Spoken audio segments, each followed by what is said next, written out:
Okay, here we are on part 2 for the Precision Medicine Summit, and the first speaker is Peter Tonelato from University of Missouri. Thanks, Chris. I thought that first panel, I'm glad I was here just to hear the first panel.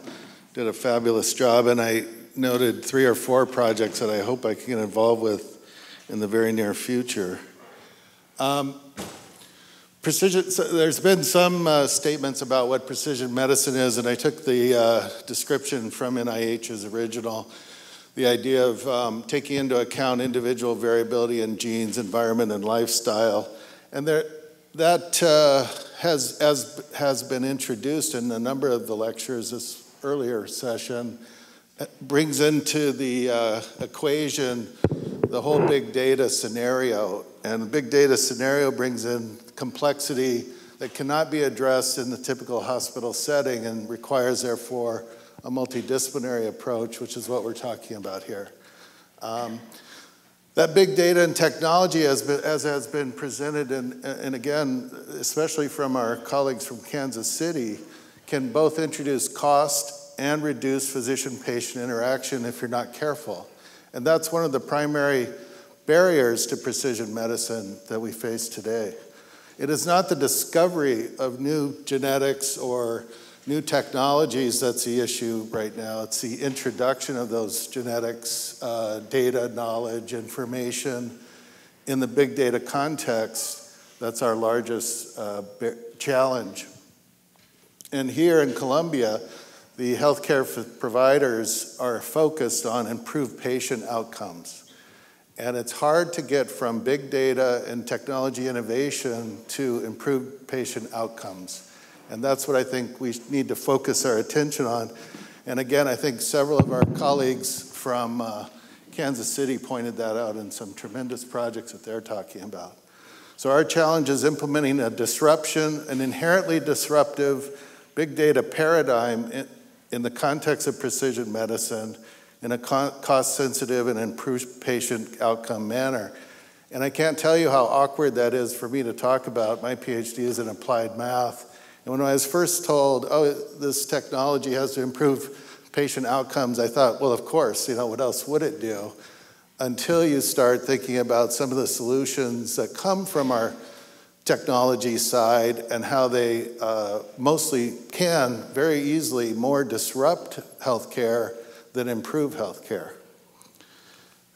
And so again, collectively, I think we're proposing a translational precision medicine initiative that forms multidisciplinary teams and programs to implement precision medicine projects, several of which you heard this morning, that enhance patient-physician interaction, is cost-sensitive, and inherently tests patient outcomes.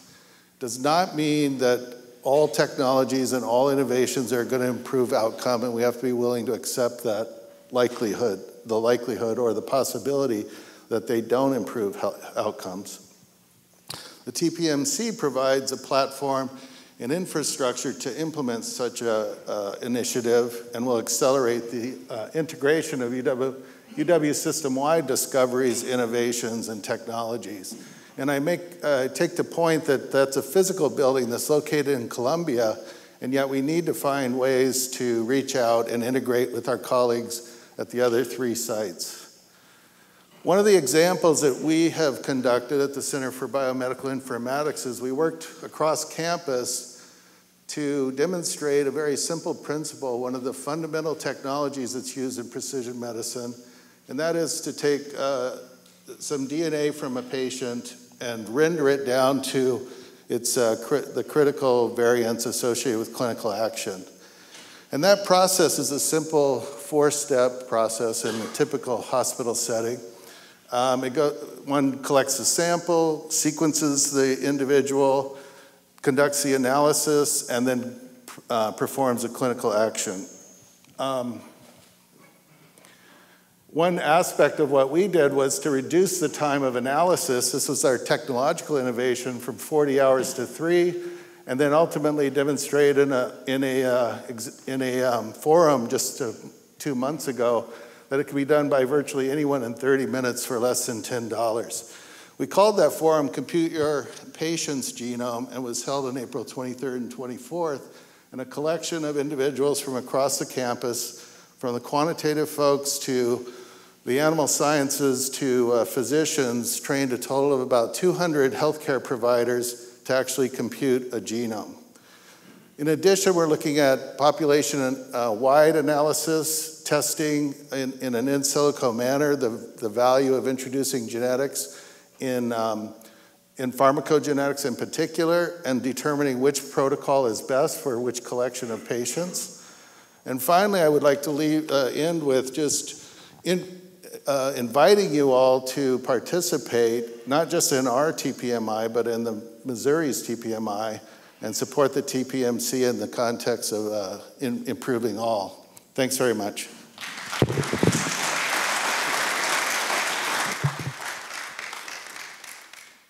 Our next speaker is Sutapa Brewer from MS&T in Rolla.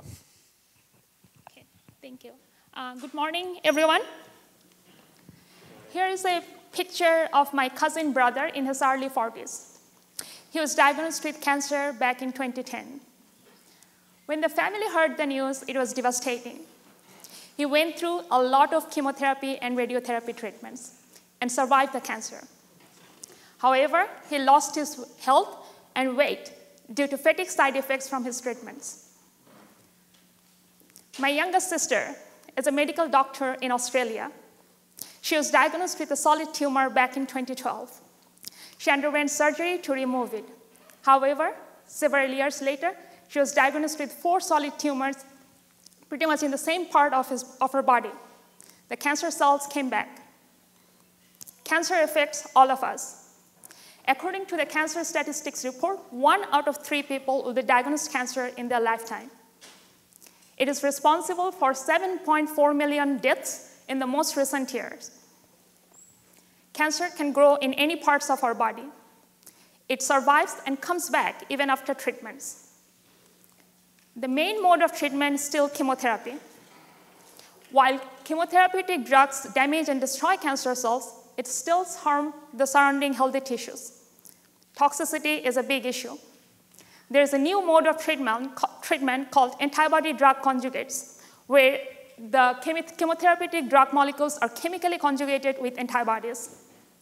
Antibodies are large molecules in our immune system. When these antibody-drug conjugates are injected in the body, it circulates in the blood, it flows through the blood vessels and capillaries, and bind with specific receptor proteins that are overexpressed on the cancer cells, and later taken up by the cells. While the antibody-drug conjugate is an important and viable strategy towards the cure without damaging the healthy tissues, its therapeutic efficacy is low. Specificity is one of the major issues associated with antibody-drug conjugates, which means how we can design these antibody-drug conjugates to deliver to the cancer cells. When I first came to this field from a completely different background of chemical engineering, I kind of saw the problem from a chemical engineer's perspective. Instead of conjugating antibody-drug molecules with antibodies, we asked, can we engineer anti-cancer drug molecules into tiny, small nanoparticles, conjugate antibodies on the surface with these nanoparticles to enhance the interactions with cancer cells? To solve this issue, we looked into nature. Here is an example of a virus, which is spherical, round in shape. E. coli cells are elongated rod shape residing in our body. Red blood cells are disc in shape, flowing in our blood. And here is a beautiful starfish. In our lab, we focus on synthesizing tiny, small nanoparticles of different shapes, mimicking the nature. We then conjugate antibodies on the surface of these nanoparticles to deliver to cancer cells. When we deliver our anti-cancer drug nanoparticles to cancer cells, we see they are binding with breast cancer cells. Here is an example where you can see the green antibody drug nanoparticles are bound to a breast cancer cell.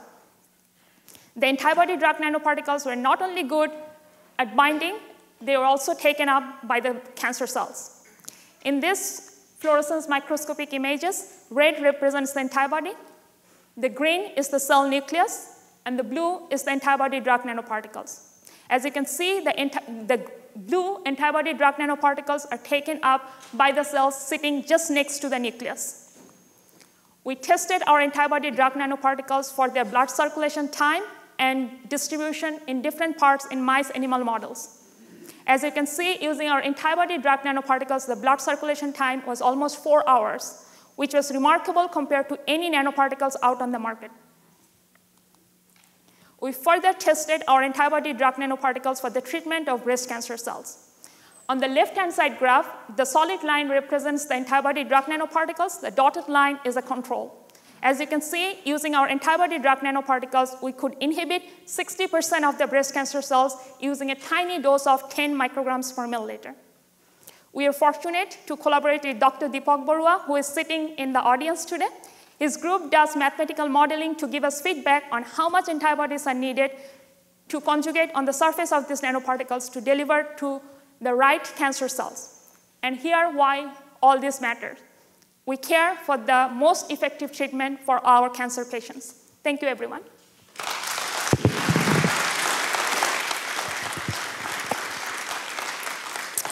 All right, our next speaker is Rob Paul from University of Missouri, St. Louis.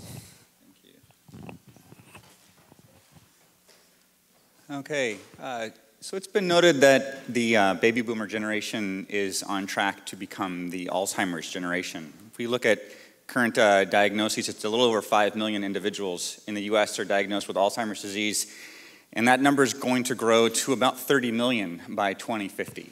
That's a remarkable number in terms of growth, and when we think about what our progress has been since the decade of the brain, the congressionally mandated period where we were going to really attack the most vexing neurological disorders, we've made almost no progress. We have no cures for the dominant neurodegenerative diseases known today. Treatments are relatively modest in terms of their effects, and we have really no sense of the etiology of most of these conditions. So what's remarkably disappointing about this congressionally mandated period of time is that we didn't get anywhere close to where the goals were stated for that period. We did, however, get a significant growth in some of the technology, and I do believe that that technology is going to play a major role in where we go forward. Some of the science that is currently the state of the art at the moment, coming out of ADNI, out of the ADRCs, these are the Alzheimer's disease initiatives, is really still based on classification, phenotyping, distinguishing parts of the brain, behaviors, et cetera, that distinguish different stages of the disease. But this is really among the most uninspiring science one can imagine. And I can say that because I've been contributing to this for the past 15 years. If we think about just neuroimaging and we say we're going to look at the hippocampus, or we're going to look at the frontal lobe, we're going to look at the volumes of the temporal lobe, and we believe those specific areas in advance are the cause or the most significant correlate of disease, it's not much different than thinking about modern day phrenology, where hundreds of years ago we put a finger across the skull and looked at a bump and said it must be that's causing this personality. It's remarkably myopic science, but it's safe science, and it's how NIH funds science, is not to be too innovative, not to stretch the boundaries of creativity too much because of the fear of failure and then having to then convince Congress that you want more money to just continue to fail. So NIH has a very conservative approach. This is a problem, particularly in Alzheimer's disease, because we've done a really nice job of staging Alzheimer's disease. We understand the phenotypes at different disease stages. We understand there's a preclinical stage, MCI, and John Morris's group and others around the world have done great work in this space. But one of the most important elements still that's a challenge is this transition from MCI to dementia. And the reason why this is such an interesting challenge is that when we look at the amyloid or the tau depositions in the brain, and we can see these, where these elements are really based in the brain in the earliest stages of the disease, they're very posterior. So PET imaging shows a lot of tau, a lot of amyloid. It's very posterior, but we also know that the part of the brain that is responsible for this transition point, which is from preserved activities of daily living to impaired activities of daily living, is driven by frontal regions, not posterior regions. So where the pathology exists in the earliest stages cannot be the primary reason for the transition, that prediction from early to actual clinical stage. And from a diagnostic perspective, that's a huge challenge because that's where safety becomes a major concern. In clinic, we've had patients who have driven into buildings, who have caused fires in their apartments when they left a rag on a stove, on the burner. Financial concerns, medication concerns. It's once those become impaired, we say we meet criteria. That's too late. We need to predict from these early stages into the later stages, which is still the early period of this disease, so that we can optimize safety and autonomy. Again, looking at how we've traditionally approached this with basic science and linear statistics and kind of small modeling that's all a priori hypotheses, we don't get very far. The big ocean opportunity, we believe, is in big data science and being able to merge a priori a lot of information that we don't necessarily know the answers to in advance, and let the data start to speak to us. And this is a graph that just kind of shows, or a figure that shows, how does data science begin to separate and then show models of information. We've applied this recently to some information for older individuals, and we can predict a priori classification, and using neuroimaging that we have developed some skills to look at these tracks and connections from posterior regions to frontal regions. We can then integrate this with wearable technology and provide, with integrated data from big data science, an opportunity to develop these predictive models. This is important for understanding for understanding pathogenesis, it's understanding safety, it's also understanding opportunities for treatment. I'm out of time, so I'm going to have to stop there. Thank you.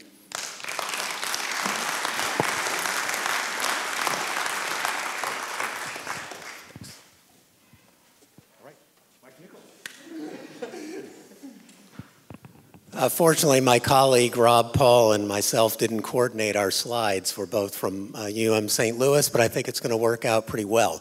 So I've spent the last 14 years investigating Alzheimer's disease and the underlying biochemistry of that. You've seen a lot of scary statistics today, and unfortunately, I'm going to add to that. So Rob already eloquently provided some of the statistics on AD, but just to put it in bullet points, it's now the 6th leading cause of death. The financial burden is tremendous, and when you look at those projected numbers for 2050, it's really a crisis situation, and the burden is going to fall on the young people now. In 2050, if we don't find a way to attenuate this disease. And as Rob said, there's no particular cure right now. So I've talked about the impact of AD, but let's talk about the root of the problem, the actual biochemistry. So if you look at a brain slice of an AD patient, there's 2 protein inclusions. One of those forms the senile plaques, and those are composed of amyloid beta peptide, and I'll call it A-beta for short. That's extracellular, but in the brain. The tangles are formed by another protein called tau, and that's inside the neurons. Okay, so it's a combination of those 2 that cause the disease. So what's the relationship between A-beta and tau? If we look at an AD progression slide, from left to right, we know that the A-beta plaques come up first. And then a little bit later down the road, the neurofibrillary or tau tangles form. And that's when the progression of the disease really picks up. So there's some gray areas here for research. When you look at, let's see, here. This area before the plaques are formed, the time period between A-beta and tau tangles, and then afterwards, when the neurons start dying. So one of the unique properties about both of these proteins is that they're fine when they're not in an aggregated form, when they're in their native form. But both of these proteins begin to aggregate, so something stimulates that process. And it goes through a number of species. A-beta goes through these oligomers, these protofibrils, ultimately the fibrils that you find in the plaques in the brain. Tau does the same thing. It forms these oligomers and ends up forming these neurofibrillary tangles. But much of the emphasis now is focusing on things before the plaques or the tangles are formed. And many believe that these earlier precursors are more dangerous than the plaques. So the areas of research and the really challenging areas are to either address A-beta metabolism, the aggregation of A-beta and tau, and then the toxicity of A-beta and tau. And so there's a variety of research fields in all of these areas. And right now it's kind of left to academics because the research companies have spent a lot of money and not really come up with any results through no fault of their own. So we're looking for early AD markers, and then some of the treatments now involve antibodies. So passive immunization with antibodies themselves. Now our research is focused on the biophysical mechanisms of A-beta aggregation and how that impacts inflammation in the brain. So we use a lot of cell culture and mouse model systems. And what we found is that these soluble protofibrils, which are precursors to the fibrils, are much stronger at inducing inflammation in the brain. So one of the things we've done is develop an antibody that's selective for these protofibrils over some of the other species of A-beta. It's a little technical data here, but if you look to the left, that means the antibody has a higher affinity for that particular species. So it's just one example of trying to target a particular species in Alzheimer's disease, and there's a lot of other strategies that can be used. So Dr. Laboa already much better explained the TMPC and what it might be possibly used for. I just added a few extra things about sharing knowledge, focusing groups on different types of research, and then establishing the kind of core facilities and the ability to test different therapeutics with all of that knowledge. So thank you very much for your attention.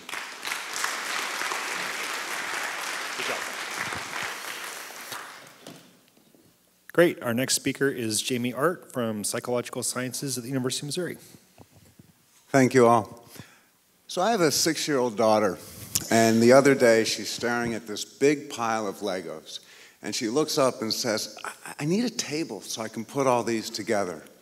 And this is a comment that sticks with me when I think about the psychosocial landscape of precision health. What I'd like to talk about specifically are the opportunities to integrate behavioral science with the TPMC to optimize both the discovery of precision health solutions, but also critically the implementation of those solutions. Now, when we think about optimizing solutions, we know and have heard about how genetic information is essential. But we can fashion a more complete understanding of the individual variability that is key to precision medicine with nationally recognized expertise in how personality, lifestyle, motivation contribute to disease pathways and health behaviors. We can bring in the Brain Imaging Center to uncover how biomarkers and neural signatures are involved with diseases, disorders, and treatments from cancer to autism to organ transplant. So there's a considerable amount of potential to expand the breadth of what we examine. Now, we also know that part of the fabric of precision medicine is gene by environment interactions, right? Experience matters. And this introduces the challenge of how then to study individuals in their natural environments. And it's exciting to note that we can build from collaborative successes that have led to the development of programs like TigerAware, a mobile technology platform, a sort of turbocharged Fitbit, if you will, that allows us to analyze and monitor people in vitro, integrating information from personality measures, lifestyle, behavior, physiology, medication adherence, and so on. And so these are just some of the ways that we can look to optimize the solutions that we develop. But armed with those solutions, we then face the challenge of implementing them.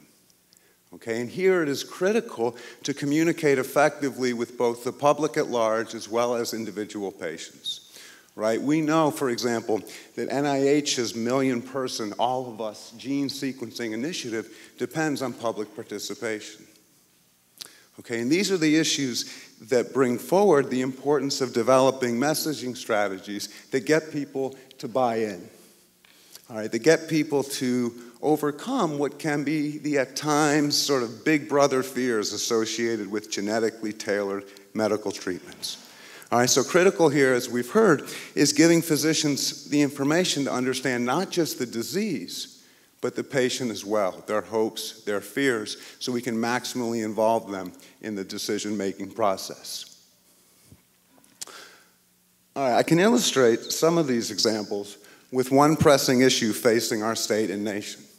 Right, so we know that veterans face about double the risk as the general population for alcohol use disorder and PTSD.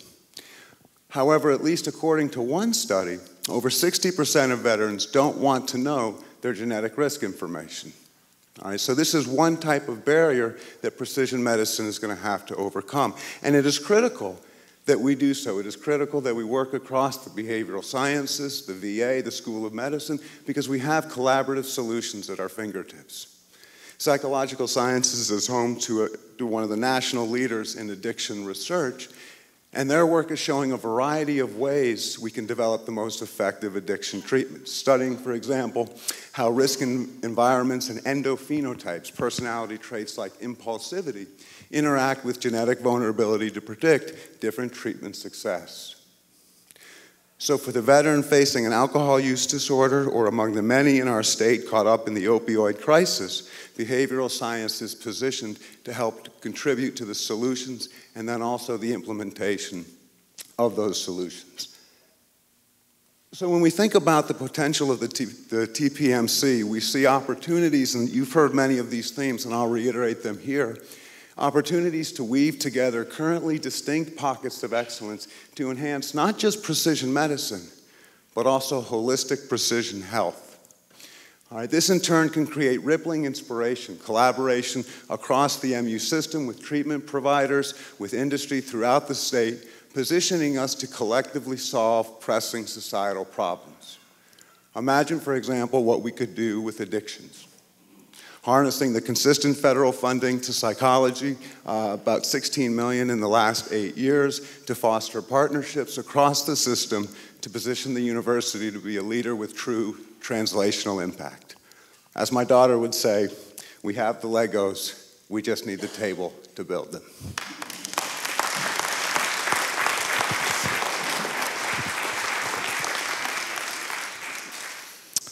Our next speaker is Satish Kumar from the College of Engineering at the University of Missouri.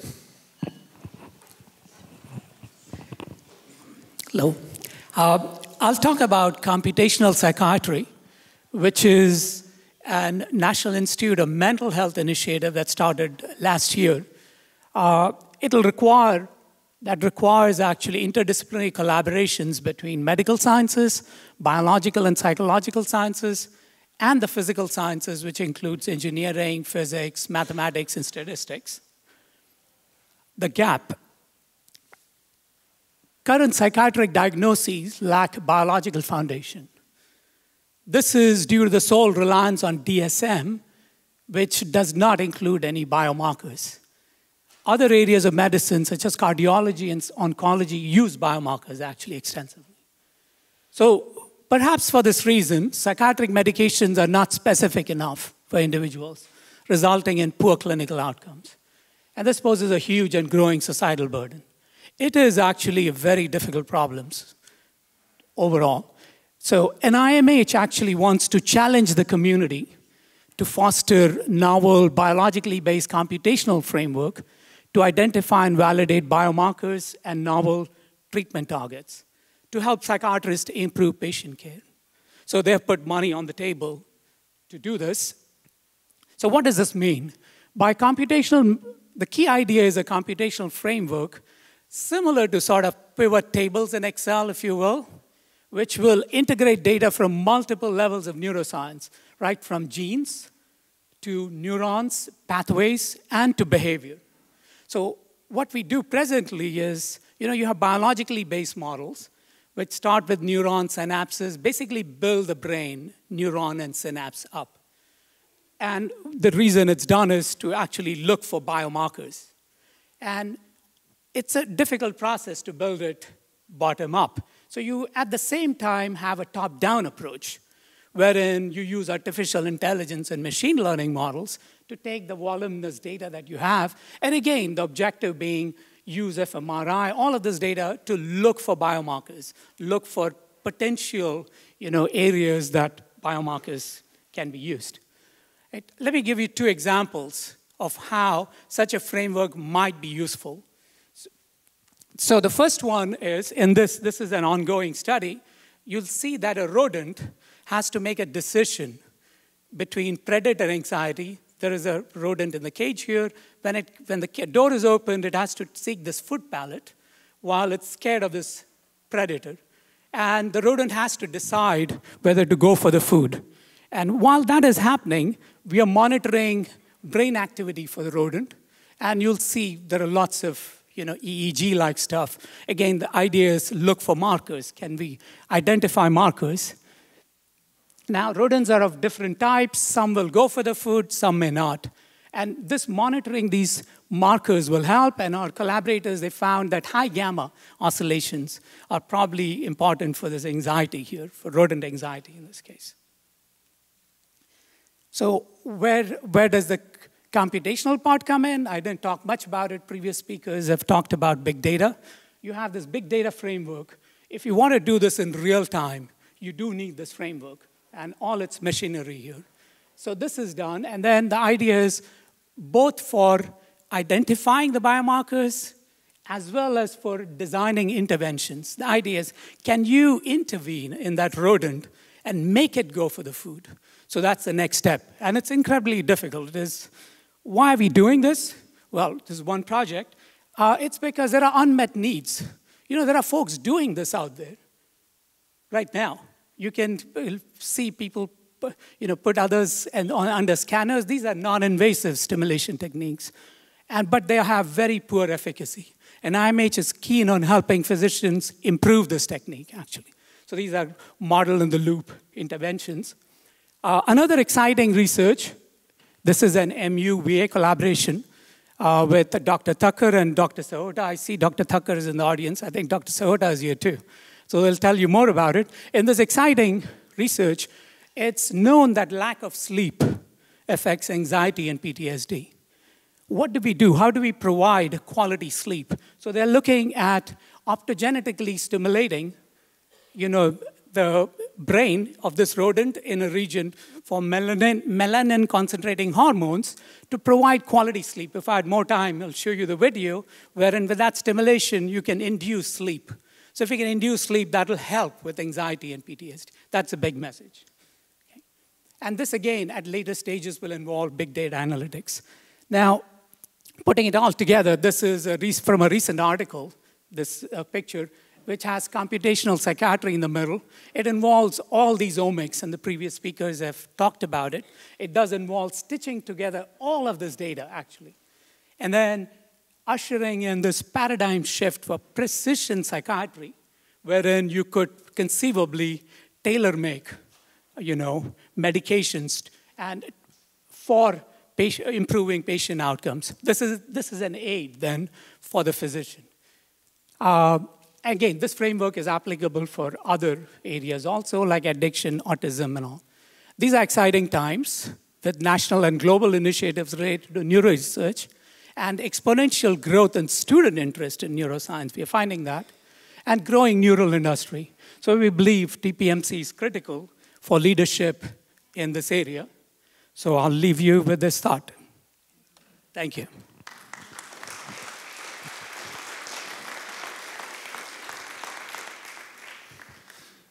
All right, our last speaker for this session is Sheila Grant, Associate Dean of Research. Thanks, Chris. So the last speed talk for today is on tissue engineering.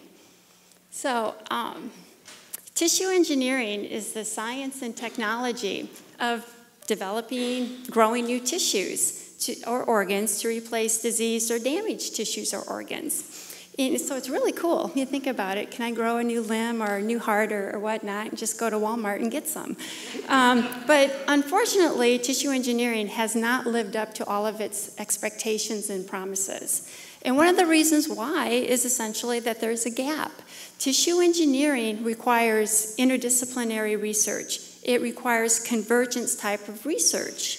And we have the opportunity here, a very unique opportunity, to bring researchers together from different fields to solve the challenges that we have in tissue engineering. The TPMC can help us solve those challenges. So what does it take to develop, build new tissues? So in this slide here, what I did was kind of break it down into 3 main parts. Now these parts intersect, they overlap, they are not siloed parts. So it involves using cells, it involves scaffold designs, and it involves using really incubators such as bioreactors or the host. So if we take a look at the scaffold design, the scaffold essentially is just the template that we're going to use to build the new tissue or build the new organ. And it can be made of biological tissues. So the image shown here is what we call a decellularized blood vessel. So it's a blood vessel where all the cells have been removed and all that's left is the extracellular matrix. It could be, we can make our scaffolds from synthetic materials such as plastics or polymers and so forth, and use unique fabrication techniques such as 3D printing or electrospinning, and this is an example of electrospun material, so it's just really nano-sized fibers to build our tissue or our organs. And so there's a lot of things that we can do with these scaffolds, different modifications and so forth. Now these scaffolds can also be seeded with cells. So you could use your own cells to seed these scaffolds, or we can use stem cells. And these stem cells can differentiate into different tissues. Now there are many challenges with that because we have to keep the cells viable when we harvest them. We have to make sure the stem cells don't differentiate prematurely and so forth. And then finally, we have the reactors, the bioreactors. And in that image shown right there is a bioreactor. So we can grow these tissues outside the body. Our dean, Elizabeth Laboa, could tell us all about bioreactors. They're very sophisticated machines.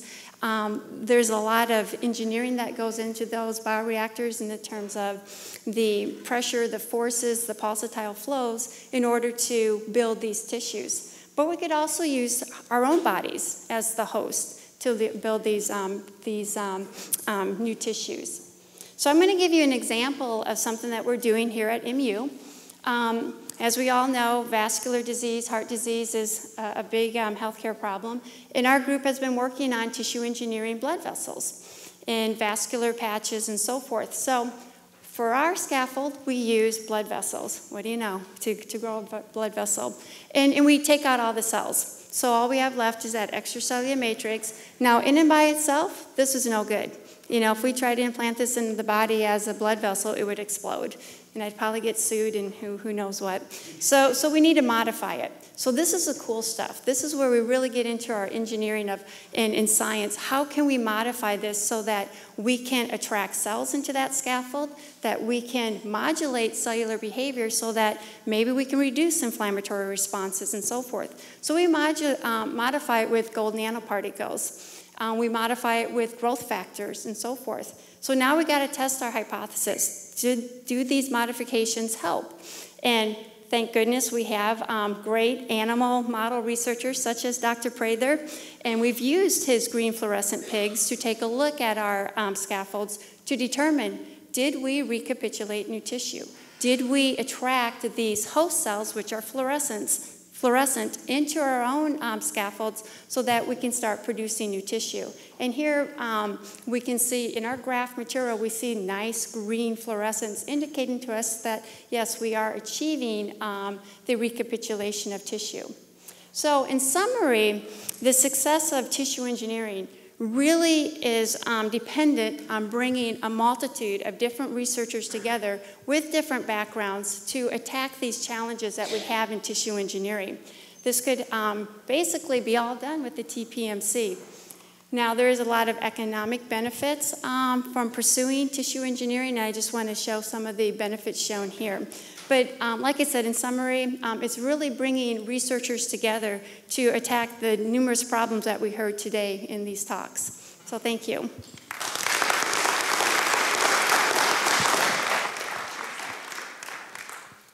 Well, great. So if we can have all the speakers in the last session take their place up here on the panel. And if you need a bio break, there are restrooms both on the top floor and down here.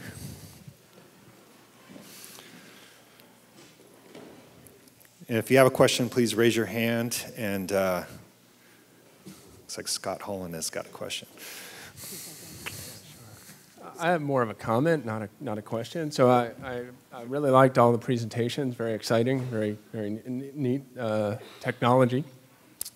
But what I wanted to say briefly is that business as usual in terms of analyzing these data probably won't work. I mean, there's not the methodology available to analyze these data that didn't exist 5 or 10 years ago. So I think statistics, making a plug for our department here, has a lot to bear in this regard. And especially with the precision medicine, there's going to be issues of data privacy. How do you do formal privacy analyses, provably formally private? And the other thing is how to quantify uncertainty or propagate uncertainty into the clinic, into the decision-making process. So I'm interested in discussing these things with people. And Scott Holland, Department of Statistics, professor. Thanks. Sorry. Is this working? I have a couple of comments. CBMI has already initiated a discussion with statistics about exactly those issues, so welcome you and all of your colleagues to join with us in that. You know, there's a conundrum or a paradox in precision medicine in that you're supposed to be targeting the individual precisely, and yet there's the stochastic nature of both treatment and response. And I think that should be a major component of all of the discussions, analysis, and validation or clinical studies, which are not yet fully, the methodologies are not yet fully resolved for that. But it's certainly an exciting area for statistics to participate in at many different levels.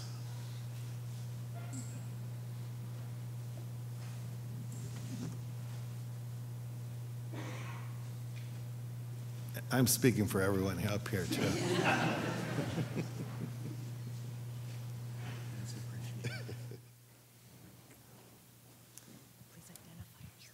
Hi, I'm Lawrence Dreyfus from UMKC. Now, this question may be a little bit broader than our present speakers and even our first set, but because the TPMC is, part of its mission, I understand from Elizabeth, is to address neuroscience, I would hope that also behavioral sciences will be a part of that. And one of the things that comes to my mind is we're in an era right now where behavioral sciences and behavioral issues are so important.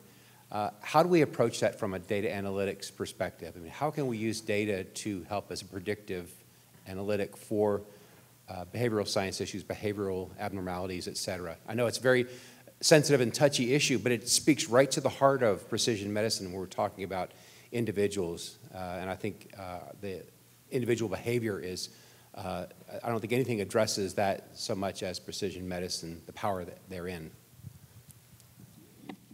Yeah, I mean, I think one of the things we need to start to be able to do is to effectively identify what are the individual behaviors that we need to track, right? So any given disease, any given health condition is going to have a suite of behaviors that contribute to it.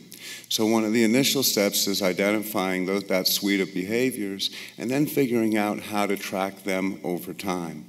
Right, and so that's one of the things that you can do from a sort of a multidisciplinary perspective, combining both work in your lab to identify discrete causation, but also getting out into the environment to try to track people as they're going through, they're navigating through their daily affairs, getting an index of the types of things that they're doing that may contribute to the disease profile. So it's a big challenge and one that behavioral science is ill-equipped to tackle on its own, but then that's the case of all big challenges. But it's one that I think behavioral science has a key role to play, partnering with engineering, computer science, health informatics, and the like, to get the best sort of landscape of knowledge that we can bring to bear. Just to add on to that, I would take the strong position that actually any effort that does not include the behavioral sciences will likely fail.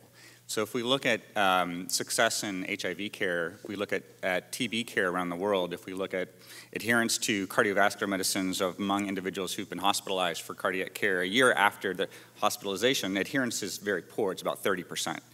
And when you look at the predictors of poor patient outcomes in all those conditions, it's mental health. Stigma, anxiety, depression, substance use are the major predictors of access to care, adherence to care, and suppression of viral replication, et cetera. So if we focus on the drug development, which is key, and don't include the behavioral sciences into the larger picture of overall patient care, we will likely get about a third of the way there. So it's a huge, important integration that needs to be done. If I could add a little bit to the modeling aspect of this, I mean, for anxiety and other disorders, which probably form the basis for a lot of some of the behavioral issues, there are models of the fear circuit. I mean, you can start from the ground up. And a fear circuit is something that's conserved in humans, even in insects. We still don't understand it. We thought when we started, I think work was started on this initially, that that's something we would solve in 10 years because, most creatures have it. But it's incredibly difficult because it's a host of other brain structures influence it. But that's one circuit being studied a lot, trying to link to behavior. So what about the other side of that? Because you're focusing on the patient behavior, but we've talked a lot about provider behavior as well. So how does that integrate with what we're talking about? Or does it? I think it's a huge piece as well, right? So just in the same way that we have behavioral factors from the patient, we have biases, stigma, schemas, stereotypes, these things that color the way we engage in health behavior. We also have those from the side of the healthcare provider, whether it's the physician, the insurance company, and everyone in between. And so I think those are going to be critical pieces to examine as well, right?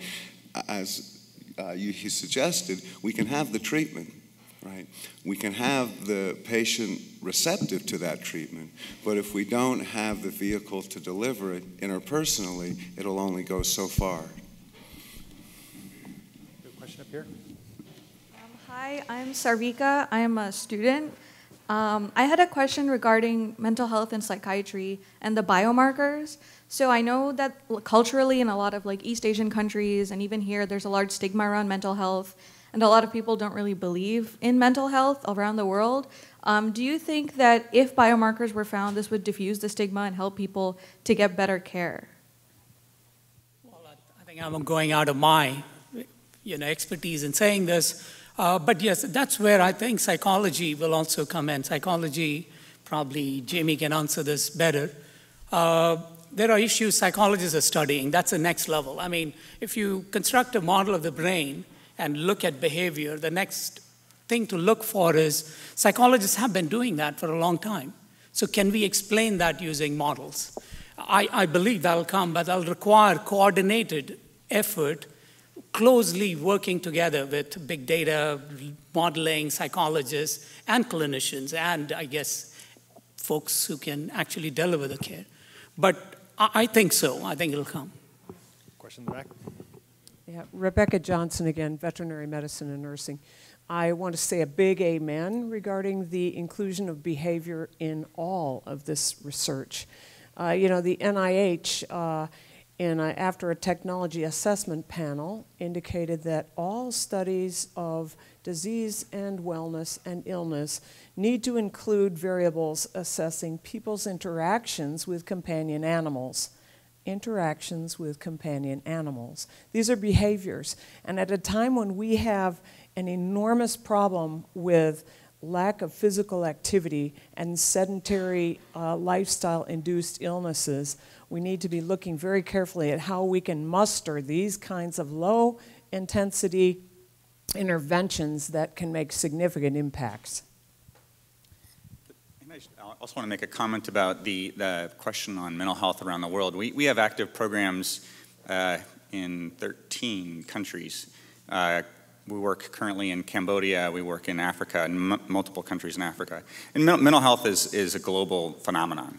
But the point about the regional nuances of how mental health is identified, how it is prioritized, and really the symptoms that are expressed and how they're recorded is a very important concern for our ability to understand what the predictors are and then how to also provide optimal treatment and care. So I think it's a global priority, but it's very important that we take a culturally relevant approach to understand how to best optimize care, and we cannot just shoehorn Western approaches into this as a global opportunity. Question here, Dr. Loriello. Yes, I'm John Loriello. I'm the chair of psychiatry here at MU. 2 points. One is, I think Dr. Paul's probably aware of this, but there's a growing interest in mild behavioral impairment to parallels with mild cognitive impairment that I think may also be an interesting area that we see a lot in psychiatry in terms of tracking what's happening to people as they develop Alzheimer's disease. So that's one point. The second is I will just make a comment that I slightly disagree with the state of psychiatry right now that you have all presented. There's a lot of work being done on looking at a combination of biomarkers, endophenotypes, bioimaging, genetics, to look at trying to distinguish illness either from normality to illness or between different illnesses. And I think one of the points I wanted to raise is a lot of us have very good connections and affiliations with outsiders who do this. So, for instance, I'm very close to the Mind Research Network in New Mexico, and they do that. They've developed a portal for how to enter metadata and analyze it. They are now trying to make that something that's being used nationally. So I think there's more there than necessarily that was presented. Comments? All right. Next. I wanted to point out, I'm Dr. Rance from nursing, and I work a lot with the College of Engineering in family and community medicine. I want to point out a resource that we've developed at MU over the last 20 years, and we have had a living laboratory of older adults near campus.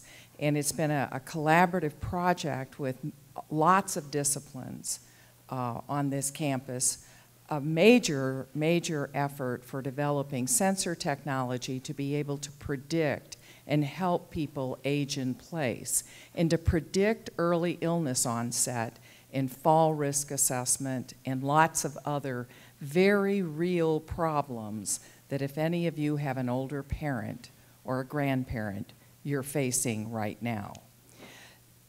So I want to point out that there are collaborations that are taking place and a living laboratory model that can produce and provide enormous opportunities. And we're open for adding to that research team in the Elder Tech Center, the Center for Elder Tech Research and Technology here at MU. And we very much want to collaborate with UMKC, UMSL, especially in the area of behavior and Alzheimer's research, but the markers that we've found are functional decline and minor, small, huge data sets that we've developed to be able to predict that 3 weeks ahead of time that somebody's going to experience an ER visit in 3 or 4 weeks, or that mom's going to fall in 3 or 4 weeks. So these have been huge developments at MU that have been some of our best kept secrets, and we invite all kinds of new ideas, and we're ready to help with new ideas too. And it should be, from my perspective and from our team's perspective, it's precision health. You want to be careful how you language this. You want to be inclusive, and health is an inclusive concept that will bring in all of the disciplines across all these 4 campuses. Excellent. Thank you. Is there a response? Just one comment. Yes. That I think one of the priorities, I work with Enigma and some of the other big data approaches around the world. One of the challenges is data harmonization. And so there is a lot of data, and there's a lot of interest in sharing those data, but the harmonization approach is critical to make sense of those data. So in the absence of labels that are consistently applied, or even the process of diagnosis and the measures that are used for diagnosis, there needs to be some organization, strategy, and infrastructure to help bring those data together for those kinds of analyses. Otherwise, we get stuck and the outcomes become less transformative than we'd really like. And even in NIH study sections, when we see these big data applications come through, they tend to do poorly when they're focused on the behavioral sciences because they're so technically described that the study section oftentimes can't really understand it. So the kind of bringing the scientists together, teams together to market these and sell these ideas using the right language that allows us to actually have an opportunity to harmonize the data and get to new outcomes is going to be really important for the future. Leslie Lyons from the College of Veterinary Medicine. This morning we've seen that rare diseases are not so rare. In fact, about 1 in 100 children that are born have some genetic issue that's going on with them, and about 50% of the children in NICU care actually have some type of genetic problem. And we've seen that the time to diagnosis is very important for our health management, and that the type of work that's already now being done at MU is to speed up that type of diagnosis. Do we have any limitations at this point to also be the leaders in doing genetic diagnoses for companion animals, for our agricultural species, and actually lead the way in that healthcare management as well, which also then translates to finding new biomedical models for human disease as well? I'd like to comment because since we just took on your cat genome analysis, or at least to supplement work that's already being done in the cat, I don't think we have much gaps. We have the people who have the expertise, and we're building the collaborations and leveraging expertise on both the human side and on the large animal, companion animal. Not quite sure all the spectrum of animals. I just say human and non-human, but that doesn't seem quite right.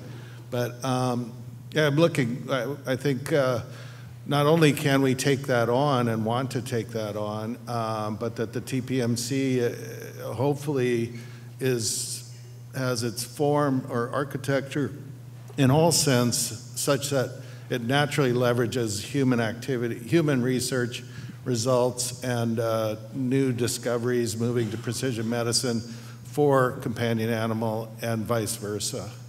So, inconsistent with the One Medicine, One Health initiative that's been going for, I think, 5 or 6 years. I just have one other quick point, though. I mean, I come to these forums, I'm relatively new, I've only been here 6 months, and TPMC for me seems like the ideal opportunity to again break down a lot of the natural silos that exist between the disciplines and between the geolocations of the expertise. And so I'm a big advocate that if we don't find ways to leverage what we already have to address these very complex and beneficial problems that exist already, through the implementation of the TPMC, I think we're missing the largest opportunity. Thank you. It's a great way to end the session. But before we end, let me thank Dr. Randall Williams, who is the director, Missouri Director of Health and Senior Services. Thank you very much for being here and the work that you do.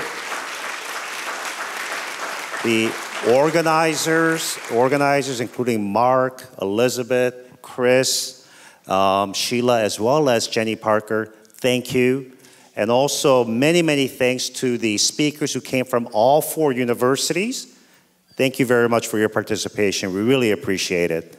Now the day is not over because now we're going to head on to the Memorial Union, Statler Lounge. That's where we're going to have a working lunch to discuss how do we take what we learned today to discuss how we can develop collaborative projects, once again, that are meaningful. Not for collaboration's sake, but meaningful. But you saw from the breadth and depth and the quality of our faculty members that we have so much to offer as a system. And I want to be able to work with all of the chancellors to make investments to make the precision medicine initiative that includes behavioral sciences as a critical focus for us. So thank you. There will be people who will be leading you from that direction to the Memorial Union. And if you can get there in about 10 minutes, it'll be much appreciated. Thank you very much.